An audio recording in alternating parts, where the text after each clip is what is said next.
Tcharan! Nandito tayo ngayon guys sa bilihan na tawag nito Taiyaki. Tawag sa Japan ay Taiyaki. Ito po siya, tinatawag na Taiyaki. Hugis isda. Ayan, hugis isda. Tapos may palaman siya sa loob. Para siyang, yung sa labas na ay para siyang pancit. Pero, fish shape. Ayan, hugis isda po. Iba-iba yung palaman niya. Meron dito ube ang palaman. Meron naman kamote ang palaman. Meron din naman doon cheese ang palaman.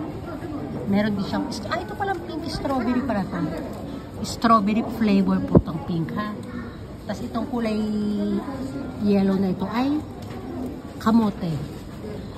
Yung nandun naman na ano na yung iba yung pagkaka-yellow niya. Ito parang yellow orange. Yung nandun na pure yellow. Ano yan? Cheese ang laman yan. Diba? So ito naman, ano to, hindi ko alam kung anong palaman nito sa loob. Basta para siyang ano, para siyang ube. Ayan, yan ang itsura niya. Ang haba ng pila guys. Hindi ko na papakita sa inyo kung gaano kahaba yung pila kasi baka ayaw nila nang binibidyohan sila. Pero ito, pinapakita ko lang. Ayan, kung paano gawin yung tinatawag na taiyaki.